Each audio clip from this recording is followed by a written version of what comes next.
estado junto a mí desde el principio. Tú me has escogido. Dejaste el cielo por mí. Diste tu vida por mí. Jesús, eres el camino, la luz que guía, verdad que alienta, que me inspira. Jesús, eres Dios real, tú estás vivo y ya no temo, estás conmigo. Vamos a abrir nuestras Biblias en Lucas, en el capítulo 15. Vamos a hacer una oración antes de empezar. Amado Señor, te damos gracias, Padre Celestial, en este día, Dios mío. Gracias por estar presente en este lugar, por bendecir nuestras vidas, por la vida de cada uno de los hermanos, Señor, que en este día, Dios mío, ha sacado este tiempo para venir, Dios mío, a adorarte, a glorificarte, a buscar la comunión con los hermanos, pero también, Señor, a recibir tu palabra, Dios. Señor, muchas gracias. Lo deseamos con todo nuestro corazón, que tu bendición sea sobre cada una de nuestras vidas, Dios mío. Señor, que tu Espíritu Santo sea ministrando sobre nuestros corazones. Tú conoces cuál es la necesidad que cada uno de mis hermanos tiene, Dios mío. Yo te ruego, Padre, que tú seas ministrando conforme a esa necesidad, Señor. Padre, te damos gracias en el nombre de Jesús. Amén y amén. Vamos a estar en esta mañana mirando del verso 11 en adelante. En este pasaje de la Biblia hay 3 parábolas que son muy significativas y que nunca las debemos de olvidar o de pasar por alto, porque son para la iglesia, pero también para motivar el trabajo a la iglesia, como también para motivar a las personas a permanecer, a ser fieles en el Señor, a caminar con Cristo. Esta historia nos habla de una familia que se parece mucho a las familias de hoy en día. Las familias de los judíos eran familias que conocían mucho porque sus padres enfatizaban muchísimo lo que era el conocimiento de la palabra, los principios, los valores. Y cuando los hijos llegaban adultos, por lo general, estaban preparados para tomar buenas decisiones por los principios que les habían enseñado. En nuestra historia hay un caso particular, y es que no estaban completamente preparados para tomar buenas decisiones. Por eso digo que se parece muchísimo a nuestras familias de este tiempo. ¿Por qué? Porque nuestros niños, los niños quizá con los niños de la iglesia hay una diferencia, porque se han estado levantando en los caminos de Dios, porque se espera que un papá y una mamá que son cristianos están formando principios y valores. Eso no se transmiten solamente con entregarles una cartilla y vea, léala. O vaya a la escuela, que allá lo van a educar. No, sabemos que es en el hogar. Y es lo que en este tiempo hay muchísima falencia, de que en el hogar se enseñen, se modelen esos principios y esos valores espirituales. Entonces, así que nos ocuparemos de esta historia. Posiblemente en esta familia, un padre y 2 hijos, no nos habla de la mamá, aunque la mamá en los términos bíblicos desempeñaba un papel muy importante, pero la lección o la parábola nos quiere dar una lección por parte del padre. Entonces, por eso es interesante que a veces los padres solamente se preocupan por traer el alimento a la casa, el vestido, ¿cierto? Que no falte nada, pero el afecto, el amor, la enseñanza, el modelar principios y valores a veces es muy escaso y lastimosamente porque la mayoría de los hombres que hoy se están casando, que están adquiriendo una responsabilidad, pues vienen de hogares disfuncionales. Entonces, por causa de eso, pues no tuvieron un modelo, y cuando llegan al matrimonio, pues tampoco tienen un modelo, pero tenemos un modelo perfecto que es lo que la Biblia nos enseña, y todavía quizás son muy pocos los hogares, pero todavía hay hogares donde enseñan los modelos. Los hogares que están empezando su vida familiar, pues es una motivación para modelar estos principios y valores dentro del hogar. Bien, en primer lugar vamos a mirar la decisión del hijo menor. Vamos a leer los primeros versículos y dice así. Lucas 15:11. También dijo, un hombre tenía 2 hijos. El menor de ellos dijo a su padre, Padre, dame la parte de los bienes que me corresponde, y le repartió los bienes. No muchos días después, juntándolo todo, el hijo menor se fue lejos a una provincia apartada y allí desperdició sus bienes viviendo perdidamente. Cuando todo lo hubo malgastado, vino una gran hambre en aquella provincia y comenzó a faltarle. Vamos a dejarlo hasta acá. Entonces vamos a mirar la decisión de este hijo menor. Pidió su herencia que le correspondía. Por una parte, pues hoy en día a veces vemos esos casos, ¿no?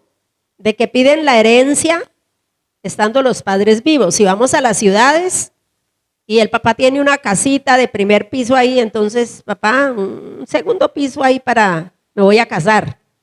Y así, y forman una cantidad de apartamentos, ¿cierto? Entonces, pues, ahí prácticamente viven todos los hijos. Eso es pedirle herencia con anticipación. La herencia realmente es cuando los padres parten a la eternidad, entonces ya todo lo que ellos han amontonado, lo que ellos han trabajado, entonces ya sus hijos sí lo pueden dividir y lo pueden disfrutar en otras maneras. Este muchacho se parece mucho a los hijos de hoy, ¿cierto? Que piden la herencia con anticipación, estando vivos sus padres. Y a veces uno escucha comentarios que dice, no, si es que mi hermano vive en el segundo piso, en el tercer piso, entonces yo también, mire a ver dónde me va a construir. Bueno, es curioso cómo los tiempos han cambiado. Así que dice que este joven pidió su herencia, era el menor.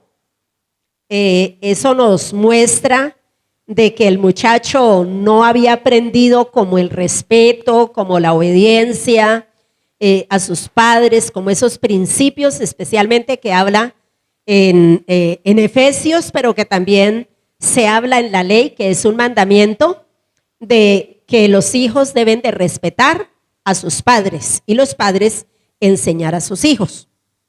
Dice que este chico recibió todo, su padre no se lo negó, él recibió todo y entonces tomó la decisión, me imagino, juntó después de que vendió, juntó sus cosas, recogió lo que tenía que vender, vendió.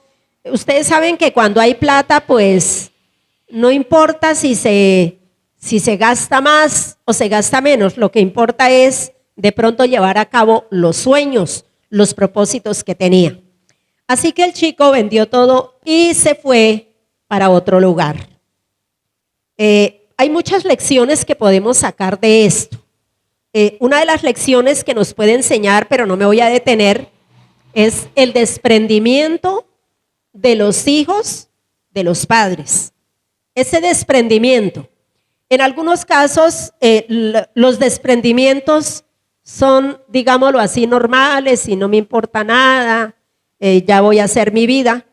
Pero en otros casos, de pronto sí hay ese cuidado, ese respeto de los padres y todo. Pero como dije, no me voy a dedicar, ya que quiero en otra ocasión hablar. Lo cierto es que hubo un desprendimiento.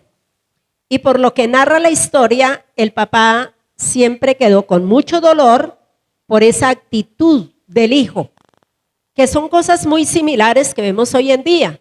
Hay muchos padres que de pronto no lo han expresado a sus hijos, pero en su corazón tienen un dolor porque sus hijos no han sido, en otras palabras, como agradecidos, como benevolentes con sus padres, como decir, bueno, es mi papá, es mi mamá, voy a estar al tanto, yo me fui de la casa.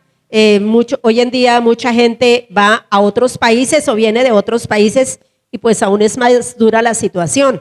Entonces, quiero decir que a veces esos lazos familiares, está bien, adquiere una nueva familia, pero esos lazos familiares, eso duele y eso duele profundamente. Entonces, es bueno tener en cuenta eso.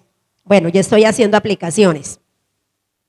Este muchacho se fue, empezó, podemos imaginarnos su vida inicial como empezó, y pues a la hora de la verdad él pensó que eso no se iba a acabar. Pero hay un dicho popular que dice que donde se saca y no se echa, se acaba la cosecha, se acaba. Entonces este chico hizo eso, empezó a malgastar, empezó a vivir su vida, porque el hecho de irse lejos, que es muchas veces lo que piensa la gente, irme lejos donde nadie me critique, donde pueda hacer lo que quiera, donde me pueda dar mis gustos, donde nadie me esté haciendo reclamos ni nada de eso, porque nuestra juventud en este tiempo se levanta de una manera que no quieren que les hagan reproches, no quieren que les corrijan, no quieren nada de eso. Este muchacho de la historia se parece mucho a nuestra generación. Malgastó todo, pero ocurre que llegó un momento que es el momento que nadie espera en la vida. Nadie, ni los padres, ni los hijos, nadie lo espera. Y es cuando viene la crisis. Y la crisis emocional, la crisis espiritual, la crisis familiar, porque tal vez al comienzo él posiblemente tuvo muchos amigos a donde llegó, posiblemente tuvo muchas amistades, mujeres, bueno, todo lo que él quería. Pero cuando se le acabó la provisión, cuando se le acabó lo que llevó, entonces empezó a faltarle todo.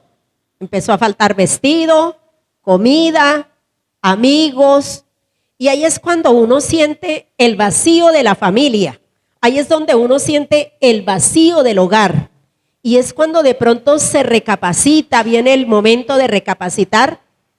Y hay personas que toman excelentes, aunque al comienzo hayan tomado una mala decisión, pero luego entonces toman decisiones correctas, reflexionan, recapacitan y toman decisiones correctas.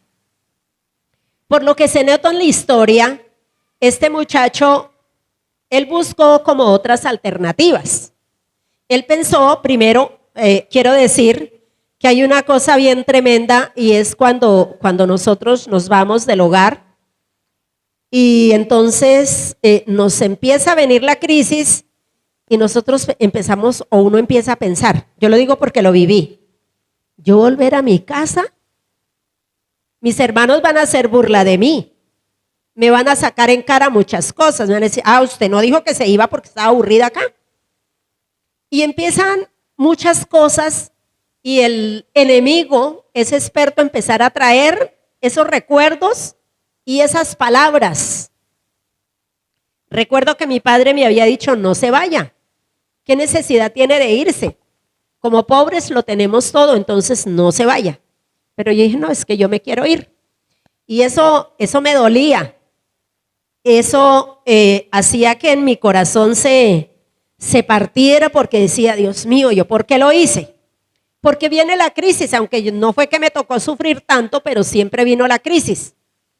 Cuando este muchacho, uno empieza a buscar alternativas y uno piensa, ahí le aparece algo que se llama el orgullo. Y uno dice, pero regresar a casa otra vez, ni riesgo. Este muchacho empezó a buscar alternativas y él dijo, bueno, una de las alternativas es voy a buscar trabajo. Voy a ver quién me da un empleo. Pero no sé por qué causa, es que una cosa es ser patrón, porque la Biblia dice que su padre tenía jornaleros.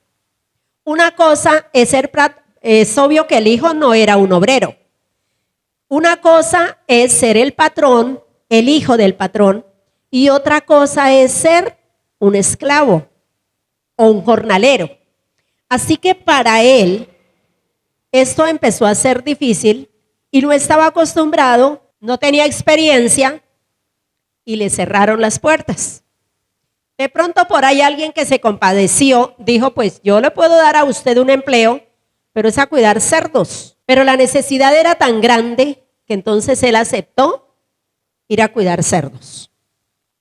Dice que él deseaba saciarse de la comida que le daban a los cerdos. Mire el extremo en que llega la situación de una persona y a dónde nos puede llevar el orgullo. ¿Hasta dónde nos puede llevar el orgullo? Él se empleó, pero ni siquiera eso le dejaban comer las algarrobas de los cerdos, porque si él intentó comerlas y no se lo permitían, es porque siempre pasó por una situación difícil. Así que viene un momento que para mí me parece demasiadamente importante y fue un momento de reflexionar. Ustedes saben que la reflexión requiere disposición del corazón, pero requiere tomar determinaciones. Él reflexionó lo que antes tenía y lo que había perdido y ahora lo que le tocaba hacer. Era una situación bien complicada. Pero bueno, en medio de esa reflexión, ahí como que su corazón se enterneció nuevamente por recordar a su padre y entonces tomó una decisión. La decisión que él tomó fue regresar a casa. Oiga, él tenía un solo hermano. Digo, cuando uno tiene varios hermanos, que el uno tal vez le dice bienvenido, pero el otro le dice ya que vino, ¿verdad? Eso es como lo más lógico, ¿no? Pero él tenía un solo hermano que seguramente que lo conocía y también sabía que no lo iba a aceptar muy bien, que lo iba a reprochar posiblemente. Sentía vergüenza con su papá, porque es que había malgastado el fruto del trabajo de su papá sin tener respeto a él. Le había causado un dolor muy profundo en su corazón, la separación, el irse, y no se fue en las mejores condiciones, porque si se hubiera ido en las mejores condiciones, pues seguramente que la cosa era diferente. Pero ahí está el problema. No se fue en las mejores condiciones. ¿Sabe una cosa? Permítanme hacer algunas aplicaciones. Es necesario que en los desprendimientos haya un proceso para que se pueda hacer las cosas bien hechas. Este muchacho había causado un dolor muy profundo a su padre, seguramente que un poco también a su hermano, o a lo mejor su hermano dijo, pues mejor que se fue, ¿cierto? No lo sabemos. Lo cierto es que él tomó la decisión de regresar a casa. ¿Por qué piensa? Él piensa, en mi casa los jornaleros no tienen que pagar la comida y antes les pagan un salario. En cambio acá ni siquiera gano para la comida. Regresaré. Mire la necesidad que le hizo regresar a casa. La necesidad era que estaba pasando hambre y que ya no tenía nada. Así que tomó la decisión de regresar a la casa. Venía estudiando este pasaje, venía a mi mente lo que dice en Santiago capítulo 5 del verso 1 al 5, no lo vamos a leer, cuando habla de los patrones, de tener cuidado con sus empleados, de no maltratarlos, bueno, de todas aquellas cosas. Y yo pensaba y decía, este joven cuando estuvo con su padre, pues no sabemos qué comportamiento tuvo y ahora pues le tocaba vivirlo porque a la hora de la verdad estaba viviendo como un esclavo. Cuando él regresa a casa de su padre, él eligió el camino del reconocimiento, del arrepentimiento y de la humildad. 3 cosas importantes. Reconocer que le estaba yendo mal y reconocer que en casa de su padre había suficiente. Arrepentimiento, arrepentirse, pedir perdón. Mire que él dijo, no, yo le diré que no me tenga por un hijo, por su hijo, que sencillamente yo sea como uno de sus jornaleros, que me reciba como un jornalero. Ahora, ¿un jornalero tiene los mismos beneficios del hijo? No, en absoluto que no. Pero él prefería eso. Era tan dura la situación que él prefería eso. Entonces, de igual manera, la humildad, porque como ahora decía, uno irse y no en las mejores condiciones y regresar, pues es bien complicado, era bien complicado para él. Así que entonces, por esa situación necesitaba el reconocimiento, el arrepentimiento y también la humildad para poder pedir perdón. No era nada fácil el regreso. El lugar, aquí hay otra parte que me parece muy importante. ¿Dónde empezó el fracaso de este muchacho? ¿Cuando malgastó todo? No. El fracaso de él empezó cuando él tomó la decisión de pedirle a su padre los bienes. En la reflexión, esto es lo que nosotros tenemos que pensar. ¿Dónde empezó nuestro fracaso? A veces uno encuentra personas que dicen, ayer escuchaba un testimonio de una joven que a causa del COVID pasó por una crisis impresionante psicológica.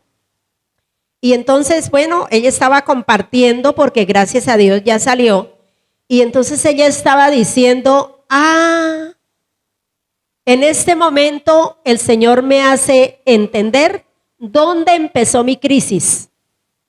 Es que cuando fui positiva de COVID, yo llamé a alguien y entonces ese alguien me dijo una palabra muy fuerte. Ahí empezó mi crisis. Ahora entiendo que allá empezó mi crisis. Este joven tenía que reconocer dónde empezó la crisis. A veces nosotros empezamos como buscando, ¿no? ¿Dónde fue? Y le echamos la culpa a todo el mundo. Pero no nos damos cuenta que fuimos nosotros los que provocamos las crisis. Yo no digo que todas, pero hay crisis que nosotros las provocamos, ¿sí? Por eso era necesario que este muchacho reconociera para dónde empezó su crisis. Su crisis empezó en el hogar. ¿Dónde se iba a levantar? ¿Dónde empezó su crisis? Hoy en día, la gente no quiere restaurarse o levantarse donde empezó su crisis. Quiere salir corriendo, quiere irse para otro lugar y lucha, se da golpes. Y muchas personas salen adelante por la sola gracia de Dios. Pero es tan importante hacer ese reconocimiento, hacer ese examen de nuestra vida, meditar, pedirle a Dios, Señor, yo quiero que tú me ilumines, que tú me muestres dónde empezó mi problema, dónde empezó mi crisis. Déjeme decirle que a veces pasamos toda una vida luchando, una situación que también viví, una crisis muy dura. Y bueno, piense y le eché culpa al mundo y todo el mundo. Pero en la reflexión fue que me di cuenta dónde había empezado la crisis. Y allí es donde empieza uno a sanar. Y qué bueno que este joven quería regresar donde empezó su fracaso, para ahora empezar la reconstrucción de su vida. Reconciliarse con quien había agraviado a su padre. No usó excusas, no culpó a nadie, no esperó ser tratado como hijo, solo quería ser sincero de su fracaso. Por eso la Biblia dice que el que se enaltece será humillado, pero el que se humilla será enaltecido. Mire que muchas veces no somos capaces de reconocer nuestros errores y de pedir excusas porque creemos que vamos a bajar de rango. Y no es así. No es así. Es antes lo contrario. Solo quería ser sincero de su fracaso y suplicó ser tratado ¿cómo? Con misericordia. Ser tratado con misericordia. En segundo lugar, vamos a mirar cuál fue la actitud del padre. Y este padre es una imagen poderosa y también conmovedora. De pronto los que han estado en encuentro pueden recordar el momento cuando se trata este tema. El Padre es una imagen poderosa y conmovedora, que nunca debemos de pasar por alto. Es la manera como Dios Padre nos recibe cuando venimos quebrantados. Y es claro que amerita una celebración por este penitente o por esta persona que regresa. Parece que el Padre estaba esperando su regreso, porque dice que lo vio a la distancia, seguida lo miramos, y fue movido a misericordia. Mírese ahí el verso 20. Levantándose vino a su padre, y cuando aún estaba lejos, lo vio su padre, y fue movido a misericordia, y corrió, y se echó sobre su cuello, y le besó. El dolor que el padre tenía por la ausencia de su hijo, mas sin embargo fue movido a misericordia y entonces toma la decisión de ir, abrazarlo, darle un beso y en otras palabras, darle la bienvenida. El verso 22 nos dice lo siguiente, 21 y 22. Y él le dijo: Padre, he pecado contra el cielo, o sea, contra Dios he pecado y contra ti. Ya no soy digno, no merezco que me trates o que me llames tu hijo. No merezco. Hice cosas horribles, te falté al respeto y todo eso, no merezco que me llames tu hijo. Y el verso 22 dice: pero el padre dijo a sus siervos: sacad el mejor vestido y vestidle, poned anillo en su mano y calzado en sus pies. Aquí hay tres cositas que yo quiero enfatizar. Ponerle el mejor vestido. No dijo: vaya, traigan ese vestido viejo que dejó. Y eso nos lleva a pensar cómo llegó, cómo eran sus ropas cuando él llegó a casa. Andrajosas, sucias, malolientas, viejas, tal vez con rotos, unos pantalones ahí todos rotos, ¿cierto? Aunque los hombres usaban era túnicas. ¿Cómo llegó este muchacho? Y cómo su padre dice: vaya, saquen el mejor vestido. A mí me da la impresión que él lo estaba esperando y había preparado un vestido para ese muchacho. Esa es la impresión que me da a mí el pasaje, por la manera como lo expresa la Biblia. Vaya, traigan el mejor vestido y vestidle. Quiten sus andrajos, quiten sus ropas sucias, quiten ese vestido que está horrible, que huele a maluco, y pónganle un vestido nuevo. En segundo lugar, le dice: pónganle anillo en su mano. Anillo en su mano. ¿Qué simboliza el anillo? Bíblicamente es símbolo de alianza. Creo que entre los judíos también se practicó en el matrimonio. El anillo representa una alianza. Y ustedes saben que en el matrimonio es una alianza inquebrantable, ¿no? Entonces representa alianza. Está representando que hay un lazo que une. Y claro, ¿no ve que era el hijo? Hay un lazo que une. Entre una pareja se establece un lazo que une. Por eso el Señor dijo: lo que Dios juntó, no lo separe el hombre. Un lazo que une. También refleja una condición. ¿Cuál era la condición realmente de este muchacho? Era hijo. En el momento se había ido, listo, pero ahora que regresa, quebrantando su corazón, reconociendo su falta, humilladito delante de su padre, reconociendo que le había faltado a Dios y que le había faltado a su padre, entonces él retoma. El padre le da nuevamente la posición de hijo. Él no lo trató como un jornalero, él lo trató exactamente como un hijo. Entonces, la condición de hijo.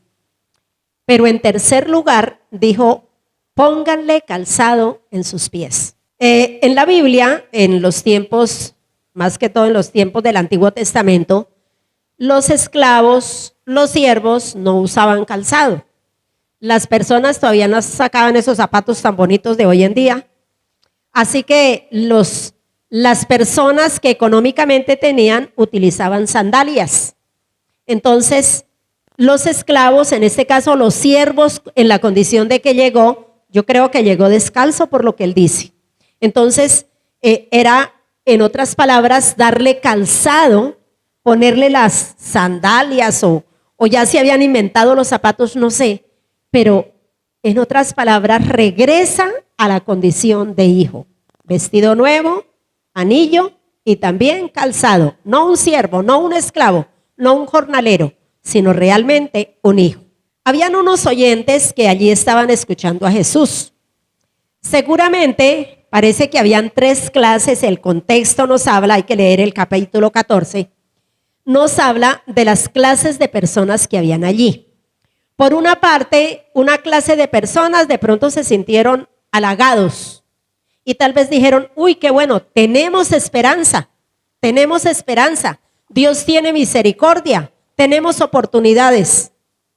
Pero tal vez otros se enojaron y tal vez dijeron, pero ¿cómo se le ocurre si ese muchacho, es más, en la ley decía que si un hijo era rebelde con sus padres, lo debían matar, lo sacaban a la puerta de la ciudad y todo lo apedreaban y moría? Eso está en Deuteronomio. Ustedes buscan sobre el hijo rebelde y ahí aparece, ¿sí? Entonces seguramente que muchos acá se enojaron y dijeron, pero ¿cómo se le ocurre? Eso no se debe de hacer. Pero la verdad es que el padre lo había hecho. Tal vez muchos dijeron, qué derroche de esta situación. Pero vamos a mirar el segundo hijo. El segundo hijo dice, bueno, me faltó algo del verso 23, traigan el mejor becerro, el más gordo, matadlo, comamos y hagamos fiesta. Por eso la Biblia, las 3 parábolas que hay en este capítulo terminan diciendo, en el cielo hay fiesta, ¿cuándo qué? Cuando un pecador se arrepiente. En el cielo hay fiesta. Hermanos, no podemos dejar que esa fiesta se apague. Esa fiesta debe de seguir en el cielo. Mi hijo era muerto. Pasemos al 25. Dice, y su hijo mayor estaba en el campo, y cuando vino y llegó cerca de la casa, oyó la música y las danzas. Llamando a uno de los criados, le preguntó, ¿qué era aquello? Y él le dijo, tu hermano ha regresado y tu padre ha hecho matar el becerro gordo por haberle recibido bueno y sano. Entonces se enojó y no quería entrar.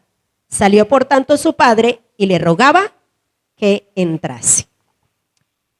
Vamos a mirar qué lecciones podemos sacar de este muchacho. En primer lugar, nos dice que era un chico trabajador porque estaba en el campo.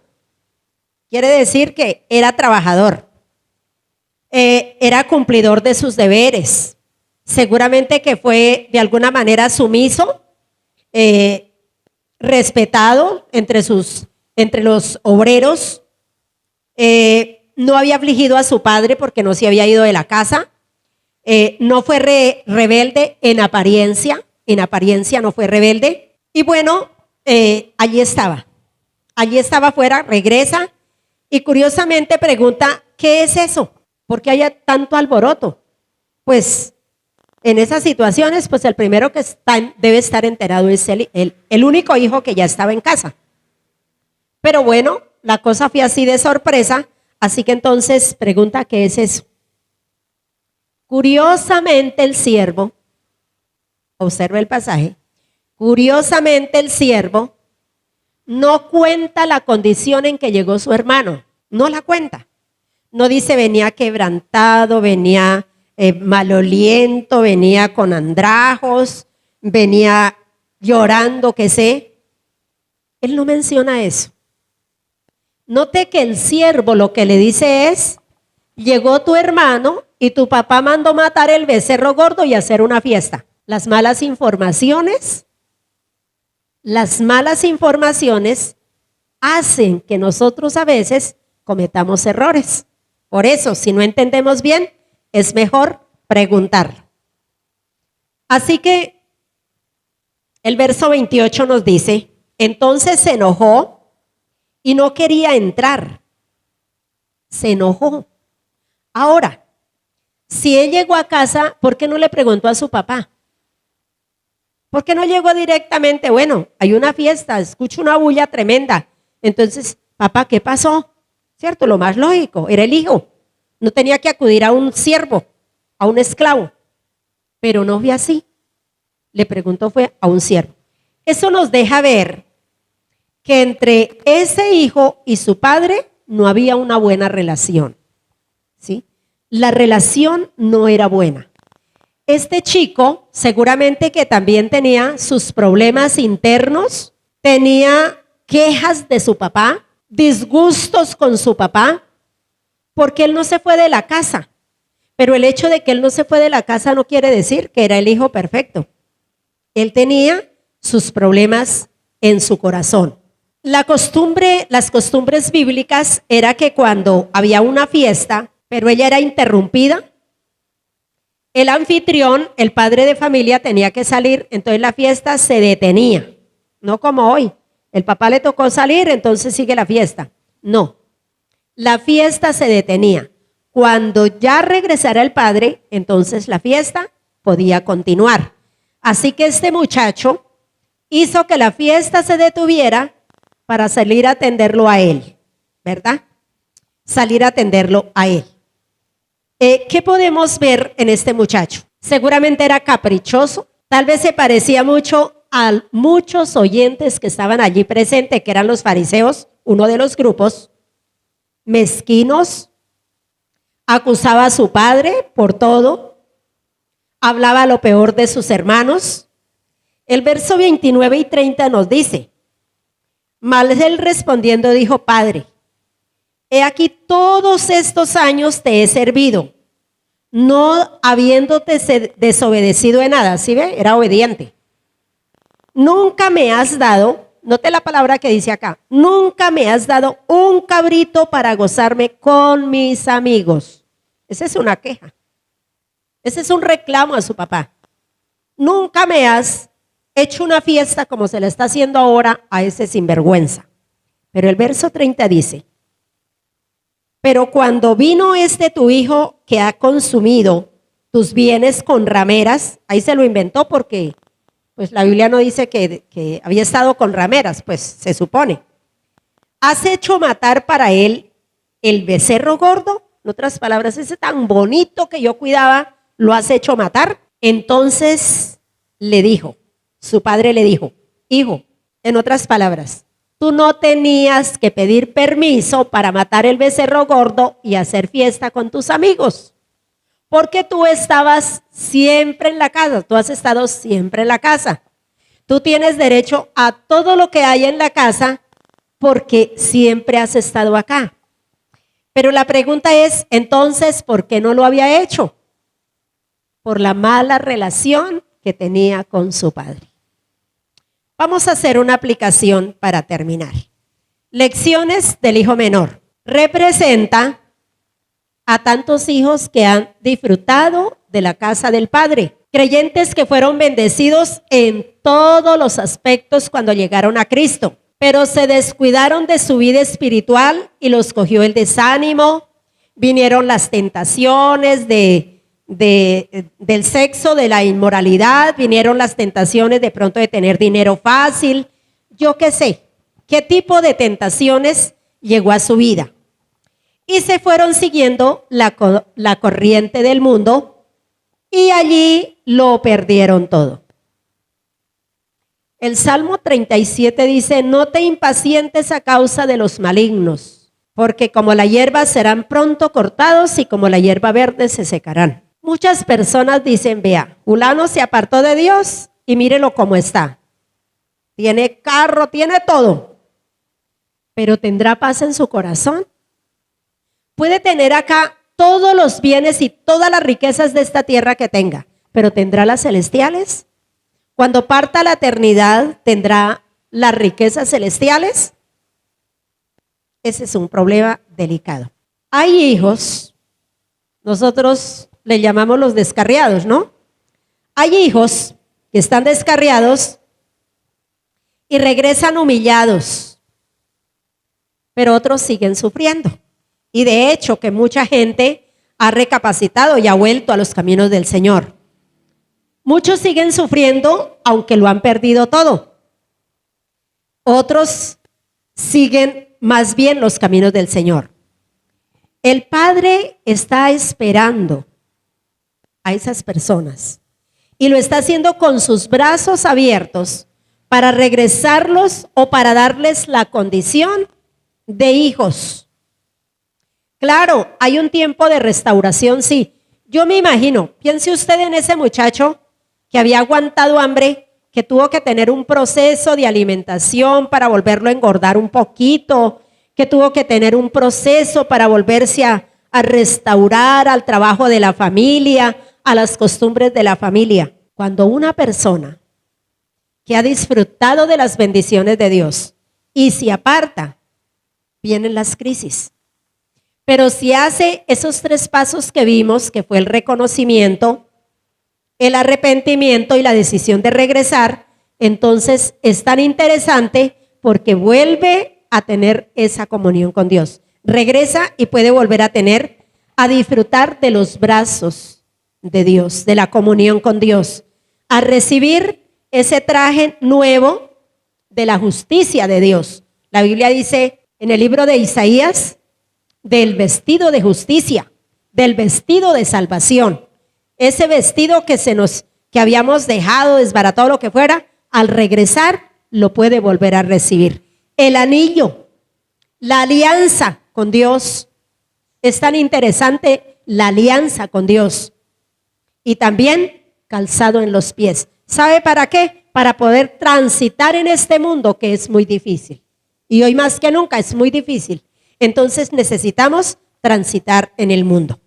A esas personas que tal vez se encuentran en tales condiciones como este hijo menor, el llamado que Dios hace es regrese, reflexione, regrese al Padre donde empezó su fracaso, regrese allí porque los brazos de Dios están abiertos para recibirle. ¿Qué aprendemos del hijo mayor? Representa a los que han permanecido aparentemente fieles. Aparentemente fieles. Cuando yo leí esta historia por primera vez, yo siempre decía, pero ese hijo el menor tan malagradecido. Y yo siempre hablaba bien del mayor. Pero cuando uno se detiene en la historia del segundo hijo, del mayor, uno dice, no, los dos estaban igual. Los dos estaban con problemas. Entonces, este hijo mayor representa a las personas que aparentemente han permanecido fieles, están en todo, no participan del mundo, pero han dejado entrar en su corazón el egoísmo y estando en los caminos del Señor, tienen mucho egoísmo, ven que alguien prospera y entonces se sienten mal. Resentimientos, se resienten en este tiempo. Excúsenme que lo diga, pero en este tiempo hay muchísima gente con su corazón amargado en su corazón, con resentimiento en su corazón. Y estoy hablando de pueblo cristiano. Tiene un problema en un grupo, en una iglesia, y entonces ahí no porque está fulano y se va para otra parte, pero la amargura se la lleva en su corazón. El resentimiento se lo lleva en su corazón. Ahora hablaba de la condición en que uno se va. De la condición es muy importante. Quizá muchas personas así se encuentran, resentidas. Hay gente resentida con Dios. Le echa la culpa a Dios de la enfermedad, de los problemas materiales, de las situaciones económicas, de todo le echa la culpa a Dios. Porque creen, también escuchaba a alguien que decía, cuando el COVID me dio tan duro, yo le dije, Señor, ¿cómo así? Es que yo soy tu hija. Yo también pasé por eso cuando me dio el cáncer. Y yo decía, Señor, pero ¿cómo así si yo soy tu hija? Eso le da a los inconversos, pero a mí no, Señor. Y uno empieza a pelear con Dios. Yo estoy hablando de cosas que uno ha vivido. Empieza a pelear con Dios. A decirle, ¿por qué no lo hiciste? A echarle la culpa a Dios. Y claro, a veces uno se examina, pero siempre resulta que uno sale siendo bueno y el malo sigue siendo Dios o las demás personas. Entonces hay que tener cuidado con esto. Son apáticos, personas que se vuelven apáticas a la voz de Dios. Y les recomiendo leer 2 de Timoteo capítulo 3 del verso 1 al 9. Allí encontramos todas las características de las personas que aún estando en la casa de la familia de Dios, pero hay una serie de cosas. Por eso, lo que le sirvió tanto al hijo menor fue la honestidad, la sinceridad de reconocer que estaba en un fracaso y que solamente Dios, solamente su padre lo podía ayudar para salir de ese fracaso. Entonces, esta parábola hermosa nos presenta dos condiciones: el hijo que se fue y el hijo que permaneció en casa, pero que no tenía una buena relación con el padre. Amados hermanos, Dios nos invita a tener una buena relación con Dios, a disfrutar de la mesa, que no sea como el hijo mayor, que diga: tanto tiempo he estado, Señor, y tú no me has dado nada, tú no me has bendecido. En cambio, aquel que acabó de llegar, mira ya cómo lo ha bendecido. No, hermanos, a veces nosotros no somos bendecidos. ¿Sabe por qué? Porque no aprovechamos las oportunidades que Dios nos da. Porque no somos humildes de decirle a Dios: Señor, enséñame a invertir bien el dinero. Enséñame, Señor, a hacer las cosas bien, a tomar determinaciones. ¿Sabe por qué? Como estamos en casa, entonces que pensamos que Dios tiene la obligación de hacer las cosas, de tomar determinaciones por nosotros, pero Él nos dio un libre albedrío para que nosotros tomemos las determinaciones, pero siempre guiados bajo su mano, bajo su dirección. Entonces, mis amados, el Señor sea ayudándonos para que, permaneciendo en casa, tengamos una buena relación con Dios, con nuestros hermanos, y sobre todo disfrutemos también de las cosas que Dios nos ha dado. Les invito a colocarse de pie. Le damos gracias a nuestro Dios. Amado Señor, en este día, Padre, agradecemos, Señor, por estar con nosotros. Señor, gracias por tu palabra, la presencia del Espíritu Santo en este lugar. Señor, gracias, Dios mío, porque tú estás presente, Dios. Gracias, Dios, porque eres el mismo de ayer, de hoy y por los siglos. Siempre mostrándonos, Padre amado, siempre recordándonos que somos tus hijos. Señor, siempre invitándonos a disfrutar la comunión del Padre. Señor, gracias, Dios, porque a través de esta parábola podemos reconocer que está representando, que este Padre está representando a nuestro amado Padre Celestial, que nos ha amado tanto, Dios mío. Señor, que diste lo que más amaba a tu Hijo para rescatarnos del lugar donde nos encontrábamos, Señor. Padre amado, que si en este día, en este momento, Señor, hay alguna persona que está desanimada o que está siendo tentada a volver atrás, Dios mío, a dejar el hogar celestial, a dejar la familia de Dios, Señor, que tú seas fortaleciéndole, que tú seas levantándole, Señor, que tú seas afirmándole, Padre amado, Dios mío, para disfrutar, Señor, la presencia tuya. Señor, si hay personas que están apartadas y escuchan tu palabra, Señor, ayúdales a regresar, Padre amado, ayúdales a hacer una reflexión en su vida, a tomar una determinación y regresar a ti, Padre, porque tienes tus brazos abiertos para recibirlos y para darles la condición de hijos, Señor. Te damos muchas gracias. Dios mío, Señor, los que estamos dentro del hogar, Padre amado, ayúdanos, Señor, para estar reflexionando también sobre nuestra conducta, Padre amado, nuestro compromiso contigo, Señor amado, y que podamos siempre disfrutar la comunión que tú nos das, Dios. Padre, te damos muchas gracias en el nombre de Cristo Jesús. Amén y amén. Dios les bendiga, mis hermanos. Dios les guarde. El martes.